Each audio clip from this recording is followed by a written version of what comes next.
Alors, bienvenue sur ce live, sur cette interview que je vais faire avec la merveilleuse Hélène. Donc, j'espère que vous allez bien. Dites-moi lorsque vous vous connectez, que ce soit en replay ou en story, en replay ou en direct. Coucou. Alors, voilà, je vais faire rentrer Hélène. Et je ne sais pas si c'est comme ça. Voilà. Ça devrait fonctionner comme ça. Voilà, demande. Voilà, ça demande. Donc, je vous laisse vous connecter progressivement et faites-moi un petit signe dès que vous arrivez sur le live. C'est que ça fonctionne. Voilà, vous pourrez le revoir en replay aussi, que ce soit sur Instagram ici et sur ma chaîne YouTube. Donc là, je hop. Coucou Hélène. Bienvenue dans ce live, dans cette interview live. Je suis ravie que tu viennes nous partager ton histoire. Donc, je me présente juste, je suis Karine et je partage mes expériences en tant que femme, maman, entrepreneur, coach, business mentor. Et j'aide les femmes justement à assumer leur puissance pour se diriger elles-mêmes en confiance là où elles désirent se présenter. Ici, aujourd'hui, nous allons accueillir Hélène Fourcade, qui est life coach, experte en résilience. Et à travers son histoire, vous allez pouvoir peut-être trouver des clés qui vont vous permettre d'évoluer dans votre vie personnelle et professionnelle à travers la femme, la fille, la mère, l'épouse, la partenaire, l'entrepreneur que vous êtes, qui vous permet justement de travailler, de traverser toutes les expériences confortables et moins confortables de la vie. Donc, je vais laisser Hélène se présenter, nous raconter un petit bout de son histoire, comment elle a fait pour développer cette résilience qui lui a permis de se présenter aujourd'hui à vous. Et j'ai envie de vous dire que Hélène, je l'ai connue à travers ma propre histoire puisqu'elle m'a interviewée. Elle a un défi, elle a lancé 365 jours de live. Je suis tellement fière d'elle parce que c'est quelque chose qui pour moi est encore difficile à traverser. Je suis en chemin aussi sur cette expérience de s'exprimer pleinement encore toujours plus à travers les réseaux. Et je suis ravie de pouvoir partager cette expérience avec Hélène. Donc, on va y aller naturellement dans le flow de ce qui se présente à nous et de ce qu'elle a à nous partager. Voilà, Hélène, ravie. Merci infiniment de ce partage que tu nous offres et profitez de prendre des notes. N'hésitez pas à venir sur ces réseaux pour voir ce qu'elle fait, ce qu'elle donne, ce qu'elle partage. C'est que des pépites et n'hésitez pas à lui poser des questions.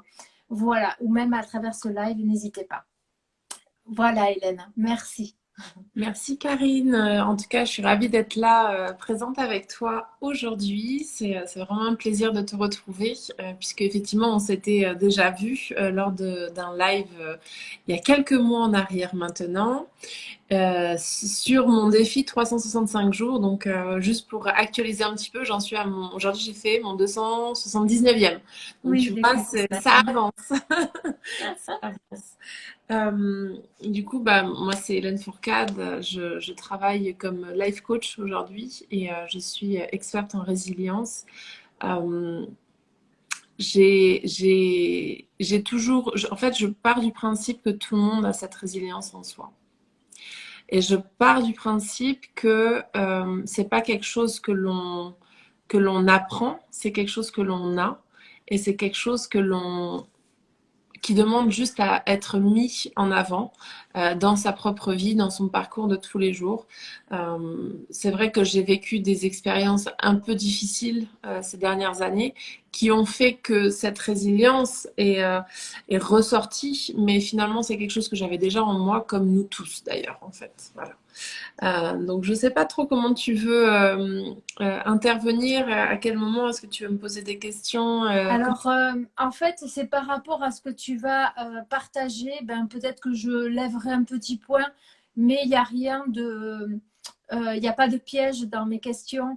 Loin de là, c'est juste le cheminement que tu as fait dans ton histoire qui va naturellement apporter les clés à toutes ces personnes parce que, ben, au départ, comme tu le dis, hein, tu as ressenti que cette résilience, finalement, elle était en toi et que ben, elle t'a permis après d'être réactivé à travers tes expériences pour faire les choix qui te correspondent. Et donc, ça va être d'avoir aligné ton leadership aussi hein, à travers ça pour faire les meilleurs choix et ensuite pour justement exprimer ben, ta vraie nature, qui tu es réellement et l'expression de la belle personne que tu es, de la merveilleuse femme que tu es aujourd'hui. En tout cas, qui s'est présentée chaque jour ben, sur les réseaux, quoi qu'il arrive, parce que je connais ton expérience qui est vraiment, comment dire, exemplaire.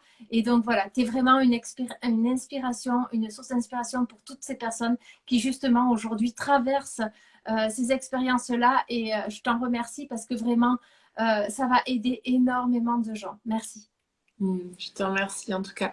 Oui, alors, c'est vrai que je suis venue régulièrement depuis presque une année. J'ai quand même fait quelques pauses, notamment quand j'étais à l'hôpital, hein. Je dois quand même avouer que je me suis autorisée quelques jours de répit lorsque j'ai été hospitalisée cette année.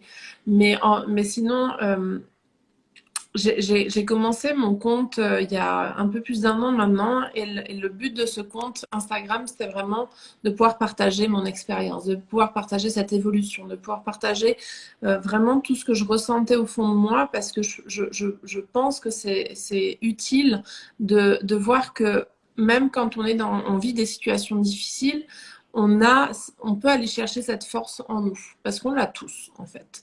Et quand tu disais que j'ai accéléré, que j'ai amplifié cette résilience, c'est vrai.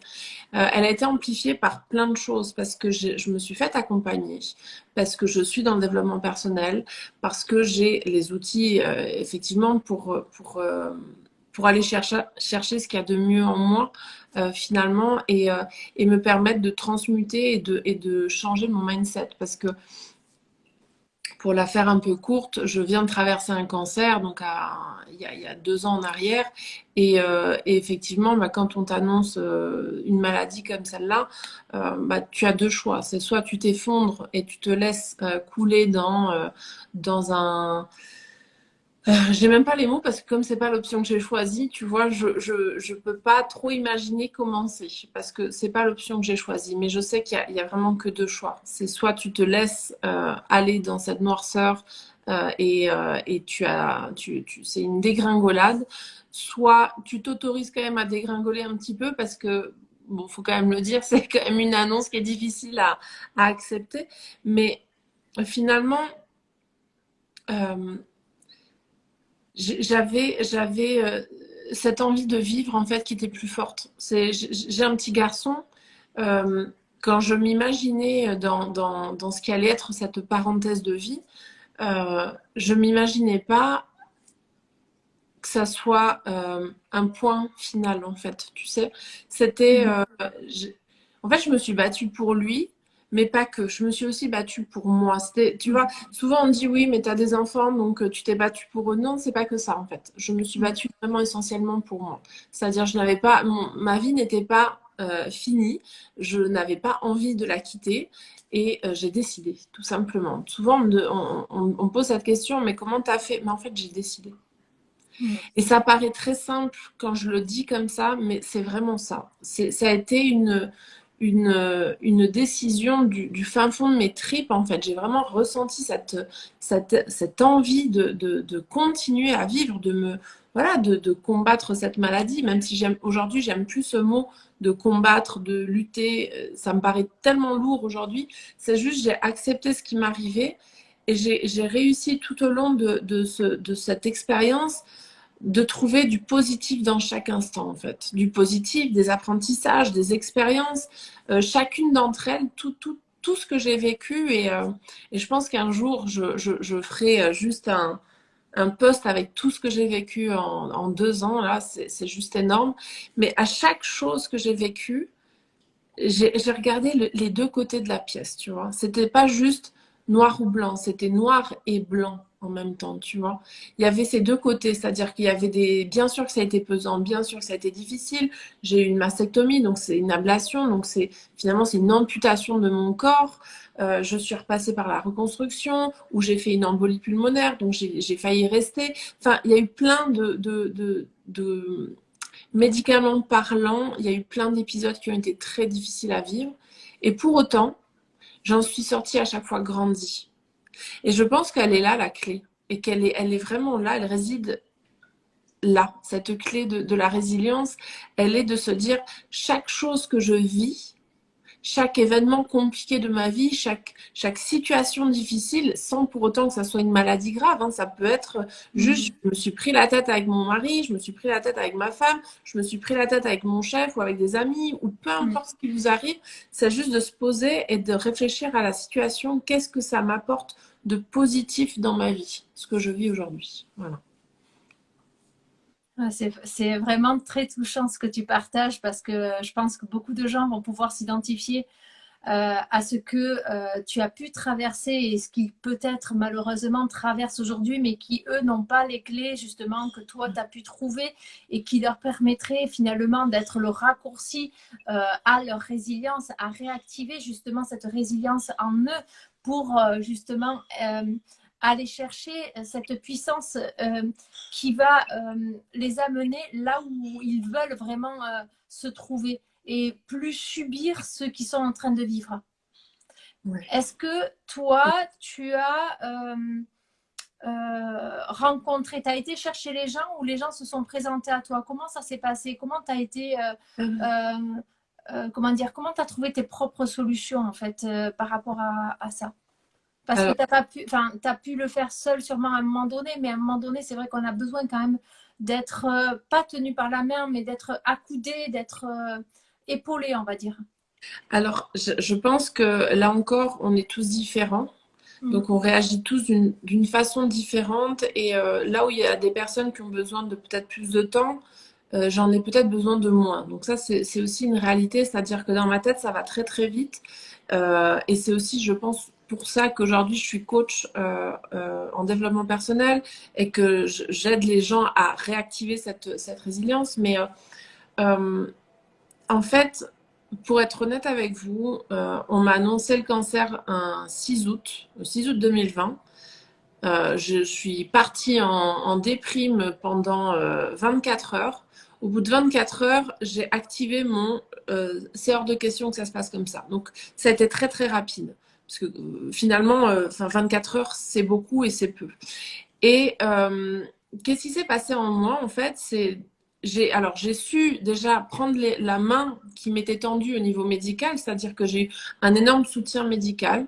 J'avais une super équipe, infirmière, enfin toute la partie médicale. J'habite en Suisse, elle était vraiment excellente. En tout cas, moi, mon expérience à ce niveau-là, c'était top. Et ensuite, ce qui s'est passé, c'est que je me suis tournée vers le développement personnel et j'ai été chercher les gens. J'ai été chercher des formations. En fait, c'est ce qui se passe quand on veut sortir d'un problème. C'est plutôt que de regarder tout le temps le problème, on tourne le regard vers autre chose. Et c'est ce que j'ai fait en fait. Moi, comment on dit,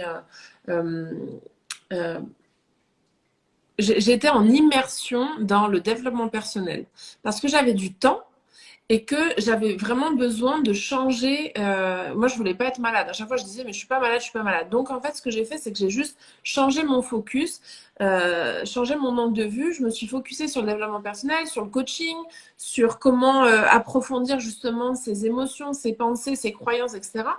Et en fait, sans même m'en rendre compte, tout ce que j'apprenais, je le transmutais en moi, je l'incarnais en fait, tout simplement.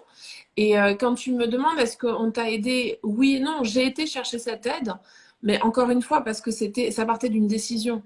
On m'a pas mis sur un plateau en dehors de médicalement parlant où oui, j'ai eu un suivi médical exceptionnel, mais pour tout le reste, pour la partie mentale, on va dire, mindset, c'est moi qui ai été chercher ce dont je voulais pour moi au moment où je le vivais en fait. À un moment donné, je faisais 6 formations en même temps, je ne sais pas si vous vous rendez compte. Alors j'adore me former et vu que j'étais physiquement un petit peu diminuée parce que faut se remettre dans le contexte, il y a 2 ans en arrière, on était en plein Covid, donc on pouvait pas trop sortir de chez nous. Moi, je voyais quasiment plus d'amis parce que j'étais en immunité très basse à cause des chimios. Enfin, il y avait tout ce contexte autour de moi. Et vu que physiquement, je pouvais pas me fatiguer parce que, bah, de toute façon, je montais 3 marches et j'étais déjà fatiguée physiquement, je pouvais pas faire de sport, c'est ça que je voulais dire. Bah, j'ai été me tourner vers le mental, tu vois, pour alimenter ce mental. Et en fait, j'ai été chercher tous ces éléments dans toutes les formations que j'ai faites en PNL, en coaching, en plein de choses. En 2 ans, j'ai fait énormément de formations. Et, et en fait, bah, tout ça pour dire que ça part d'une décision en fait. Encore une fois, j'en reviens à ce mot de décision, de décider, de vouloir changer sa vie, de vouloir changer son regard. C'est vraiment, ça part d'un choix. C'est-à-dire qu'à un moment donné, on a cette conscience de, ok, je suis pas bien, médicalement parlant, il y a des anomalies dans mon corps. Qu'est-ce que j'en fais de ça? Qu'est-ce que j'en fais? Est-ce que je veux écouter les gens qui ont peur parce qu'ils ont peur pour moi, ils ont peur pour ma vie? Est-ce que je veux rentrer dans cette peur ou est-ce que j'ai envie de me dire ok, bah je sais qu'il y a ça, moi je me sens pas malade parce que physiquement je me sentais pas malade, bah du coup je préfère me dire que je ne suis pas malade et que je vais m'en sortir et que je vais aller chercher justement cette envie de vivre encore plus, tu vois. Et, et j'en reviens à ce mot décider et choisir, en fait. C'est vraiment, ça part de nos tripes à nous. Euh, je pense que, tu sais, j'ai encore jamais vraiment disséqué ce qui s'est passé dans ma tête, ligne par ligne, parce que je pense que ça va tellement vite dans ma tête que j'ai du mal à, tu sais, à catcher, à attraper ces petits morceaux. Mais de ce que je me rappelle quand je me remémore ce moment, c'était un ressenti au fond de mes tripes et un choix. Vraiment. Voilà.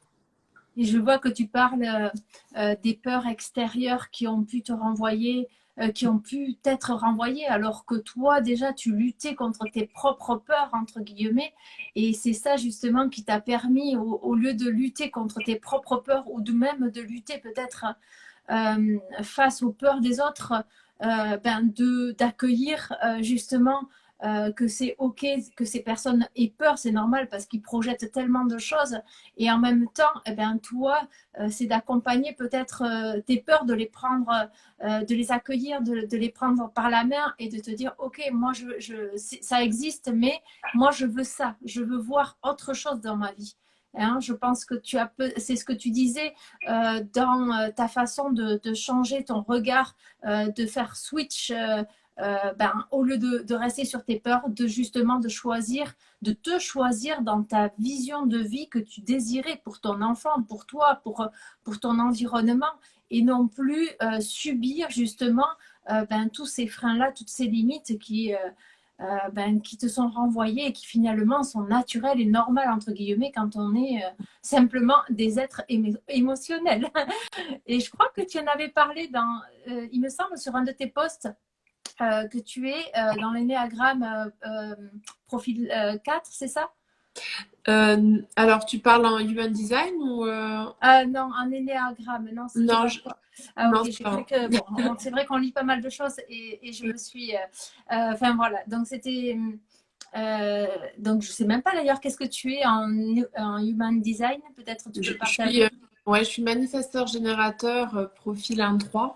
D'accord, ben on est pareil. Et autorité sacrale, voilà. Donc, quand je parle de ressenti, c'est parce que tout passe par mon ressenti interne. Et vraiment, quand j'ai cette image de mes tripes, c'est vraiment ça, en fait. C'est que c'est mon moteur. C'est mon moteur de décision. Ce sont mes tripes. Si c'est OK pour moi, oui je vais le ou non. ressentir. C'est Mm. ça. C'est C'est soit pas j'y les vais, deux. soit j'y vais pas, soit oui, soit non, mais il n'y a pas j'ai pas de doute en fait. Voilà. On a cette chance finalement Mm. en tant qu'autorité sacrale de pouvoir décider très rapidement et en plus d'avoir peut-être moins ce côté émotionnel qui va rentrer en ligne de mire concernant des prises de décision. Et concernant les peurs des autres, il se passe un phénomène qui est assez drôle quand tu passes par la maladie, c'est que tu deviens toi-même, donc la personne qui est malade, devient le consoleur de tous les autres. Ça, c'est exceptionnel. Mais mon médecin et puis les infirmières m'avaient mise en garde sur ça en me disant, mais vous verrez, c'est vous qui allez les consoler, c'est normal. Et au début, quand il m'avait dit ça, je me disais, mais enfin, non, comment mais en fait, si, c'est vrai. Mm. Et je pense que c'est assez drôle à vivre parce que au final, je m'occupais tellement des peurs des autres que les miennes, elles n'avaient pas le temps d'exister. Tu vois, elles me traversaient un peu comme ça. Et puis, je m'attardais pas sur elles parce que je rassurais les autres, tu vois. Et Mm. du coup, les miennes, je leur donnais pas, tu sais, je les alimentais pas en fait. Oui, ça te Ça me- permettait de ne pas t'identifier justement à ces peurs-là et de ne pas vivre justement ces émotions-là qui finalement manifestent encore plus et amplifient justement ce développement négatif, entre guillemets. En tout cas, bravo pour, je veux dire, cette résilience, ce pouvoir que tu as été chercher parce que ça demande beaucoup de courage et de force en toi, de confiance aussi en la vie et de grandir justement cette foi que l'on a tous en nous, hein, tout simplement. C'est pas une foi religieuse, c'est vraiment une foi profonde de croire en soi, en son potentiel, en sa puissance créatrice pour aller chercher justement cette puissance de résilience. Et qu'est-ce que tu peux nous dire de plus pour que les gens aujourd'hui qui se trouvent face à ce genre de situation ben, immédiatement peuvent. Qu'est-ce que toi tu pourrais leur dire aujourd'hui avec du recul que tu as aujourd'hui qu'est-ce que tu pourrais leur conseiller en fait de plus? Ouais, là, il y a un truc qui me venait pendant que je t'écoutais, c'était aller chercher des preuves. Pourquoi je parle de ça? Parce que par exemple, tu sais, c'est vraiment beaucoup d'autosuggestion, hein. Ça part de là, hein. Un exemple très concret et très précis, quand j'ai eu la mastectomie, quand on m'a donc amputé le sein droit, j'ai eu une cicatrice de à peu près 20, je crois que j'avais mesuré 24 centimètres sur le corps et pendant plus d'un an. Et j'ai plein d'amis au début qui me disaient, des amies femmes qui me disaient, mais comment tu vas vivre ça? Est-ce que tu vas supporter, etc. Puis c'est vrai que bah, on ne sait pas trop comment on va supporter ça tant qu'on ne le vit pas. Et je le souhaite à personne d'ailleurs. Et donc, pour me préparer à cet événement qui était quand même traumatisant pour une femme, je me suis, dès la sortie de l'hôpital, quand je suis rentrée chez moi, je me suis obligée. Donc, au début, c'est parti de se forcer. Tu vois, je me suis dit, OK, il y a un truc que je veux faire parce que je veux pas que ça me plombe le moral, parce que j'étais déjà guérie médicalement parlant, puisqu'on venait d'enlever la tumeur. Mais voilà, il y avait encore pas mal de mois qui allaient se passer derrière. Et donc, je me suis obligée dans un premier temps, quand je me regardais dans le miroir, d'envoyer de l'amour à cette cicatrice et de lui dire que je la trouvais belle. Ça peut paraître très bête, très simple, et pour autant, ça a eu un impact incroyable. C'est-à-dire que je me suis tellement auto-suggérée que ma cicatrice était belle, que je la trouvais belle, que je me trouvais belle avec, que ça n'avait pas de répercussion sur ma féminité, que j'avais une prothèse. Hein, donc, quand on nous ampute un membre comme ça, un sein, on nous donne des prothèses en silicone pour compenser. Franchement, la prothèse, j'ai dû la porter 2 fois. Je ne l'ai jamais portée. J'allais me baigner à la plage, à la mer, au lac, sans prothèse. Je n'avais pas peur de me montrer avec un sein d'un côté normal et de l'autre tout plat, parce que je m'étais tellement conditionnée à je me trouve bien comme je suis que ça a fonctionné. Et en fait, quand je dis aller chercher des preuves, on peut se les créer aussi, ces preuves. C'est-à-dire, un autre exemple, c'est quand je dis je me sentais pas malade. Parce que quand j'ai fait ma première chimio, qui était une chimio très agressive, la première chimio, j'ai pas eu d'effet secondaire. Alors j'ai eu de la fatigue, mais j'ai pas eu de vomissement. J'ai eu très peu de nausées parce que j'avais pris plein d'homéopathie avant. Je m'étais préparée à plein de choses. Le mental aussi qui rentre en jeu. Et du coup, je me suis créé cette preuve que les chimios n'ont pas un gros impact sur moi. Tu sais, je me suis créé des preuves en fait. Et plus je me créais des preuves positives, plus j'alimentais mon mindset en me disant, mais en fait ça va, c'est que ça, ok, bah ça va, allez, on continue, tu vois, un pas après l'autre. Et en fait, c'est pour ça que je vous dis, créez-vous des preuves comme quoi c'est possible pour vous, créez-vous des preuves. Il y en a sûrement tellement déjà dans votre vie qu'il suffit juste d'aller les regarder pour se dire, ok, mais ça j'ai déjà fait en fait. Donc je suis capable, je sais faire. Et je le transpose à la situation, à l'événement que je vis aujourd'hui. Mais j'ai déjà fait, je sais faire, tu vois. Et peut-être qu'au début, c'est un peu, ça part d'une obligation, comme moi j'ai fait avec cette cicatrice qui, aujourd'hui, quand je regarde des photos, je me dis, ah ouais, quand même, en fait, elle n'était pas si belle que ça. Mais je m'étais tellement bien briefée là-haut que moi, je la trouvais belle. Et Oui, c'est vrai que le mental a peut-être c'est ça. ce sentiment de mensonge, le fait je vois quelque chose, c'est Ouais. réel, mais en fait tu Ouais. me fais croire que c'est pas réel. Et en fait, c'est ce qui t'a permis justement de dépasser ce que tu voulais voir, parce que dans ton imagination, eh ben, toi, tu te raccrochais à la vie et non pas à ces choses qui pouvaient être perçues comme négatives. Tu sais, j'ai un autre exemple qui me vient. Je ne sais pas si j'ose le partager, mais je vais quand même oser ça. Moi, ça m'a fait sourire. Ça en fera peut-être sourire quelques-uns. Alors, faut pas le prendre au premier degré, mais je suis maman, donc je vais parler de mon cas. Mon fils, quand il est né, je trouvais que c'était le plus beau bébé du monde entier. Pour moi, c'était la prunelle de mes yeux. Je le trouvais tellement beau à la naissance. Mais vraiment, j'étais émerveillée de cette petite chose qui venait de naître. Et puis, je me souviens, je sais plus, quelques temps après, j'ai regardé des photos de sa naissance et tout. Et là, je me suis revue en train de me dire, ah, mais en fait, il n'était pas si beau.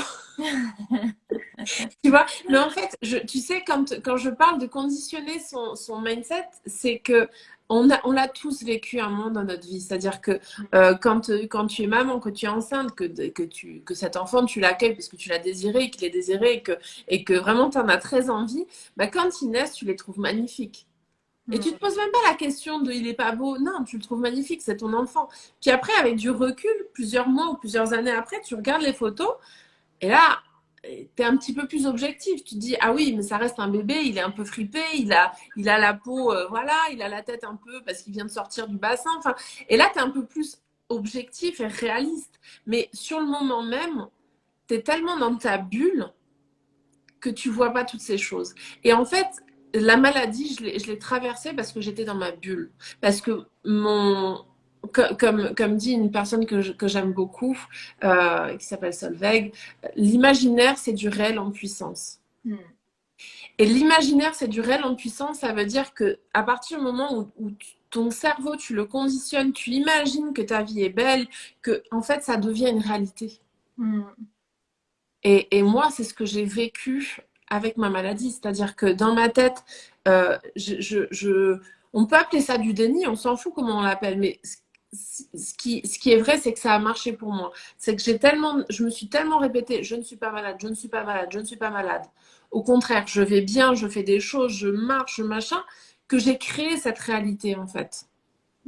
Tu vois? Mais ça s'explique pas, de toute façon, ça se vit et ça se ressent à l'intérieur de soi. Ça ne peut pas, je pense que on ne peut pas convaincre les personnes. Ils ont juste besoin de l'essayer par eux-mêmes pour être eux-mêmes. On n'a pas à, et d'ailleurs, ils n'ont pas à croire ce qui est diffusé comme information à droite et à gauche.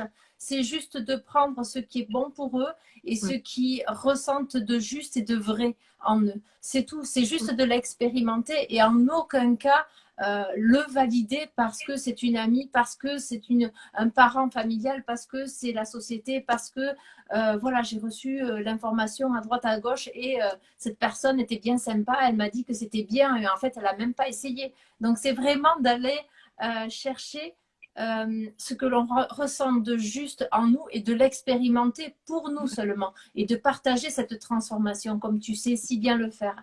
Et aujourd'hui, je pense que tu es devenu en fait un produit de tes enseignements.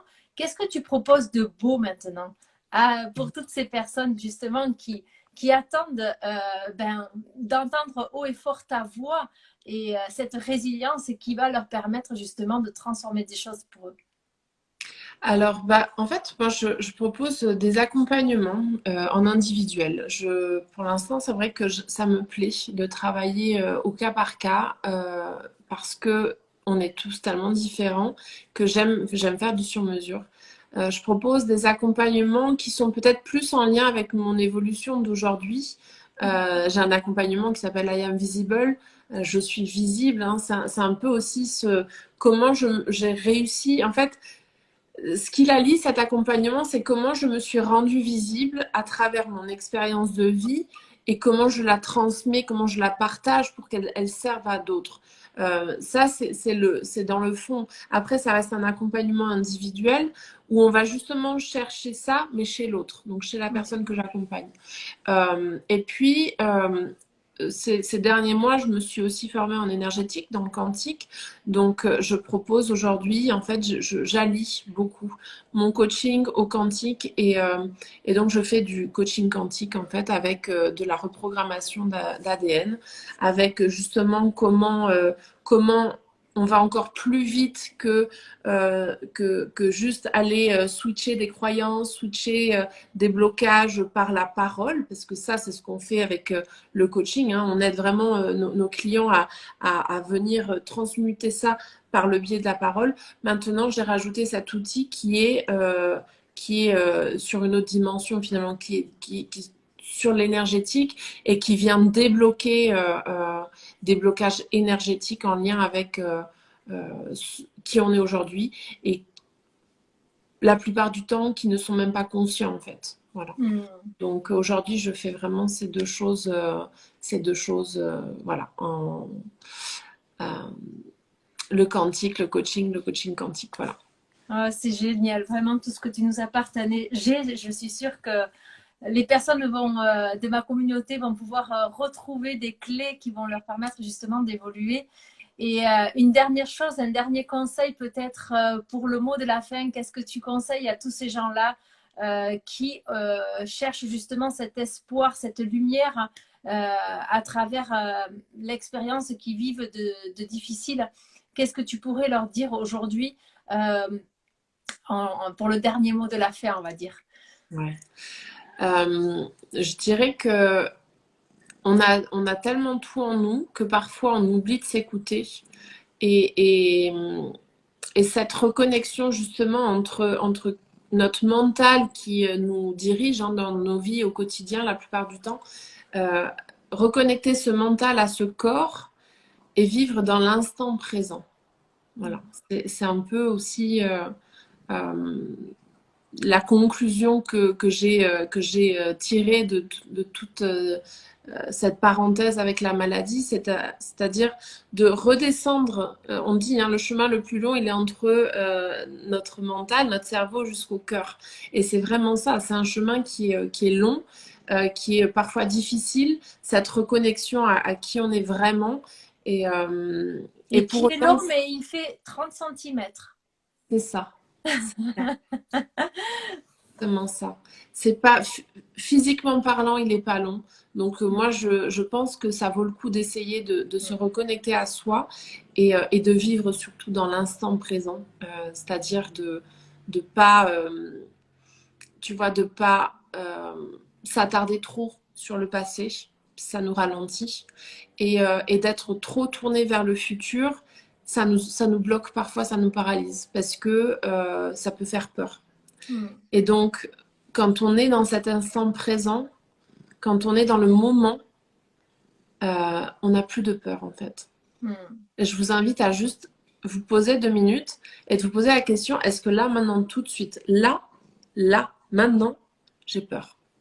Et vous verrez que souvent la réponse est non. Parce que dans le présent, il n'y a pas de peur. Voilà. C'est puissant ce que tu partages. Merci infiniment, merci. Si vous avez des questions à poser à Hélène, n'hésitez pas à poser des questions sous ce post ou je vais mettre de toute façon en dessous de la vidéo de cette interview tous les liens pour aller rejoindre sa communauté qui est formidable. Elle a interviewé des centaines et des centaines de femmes. Donc c'est juste merveilleux parce que vous allez y trouver des clés. La personne qui va peut-être être celle qui peut vous accouder et vous amener là où vous désirez aller. N'hésitez pas à aller la retrouver. En tout cas, merci infiniment Hélène de ce partage. Je suis ravie d'avoir entendu ton histoire qui est juste merveilleuse et j'espère qu'on en aura d'autres dans ton évolution. Je te souhaite le meilleur et plein de bonnes choses. Grand succès à toi. Merci à toutes les personnes qui ont pu suivre aussi cette interview. Merci infiniment d'avoir été là pour Hélène et moi-même. Merci. Merci Karine. Merci, belle journée. Bye. Ciao.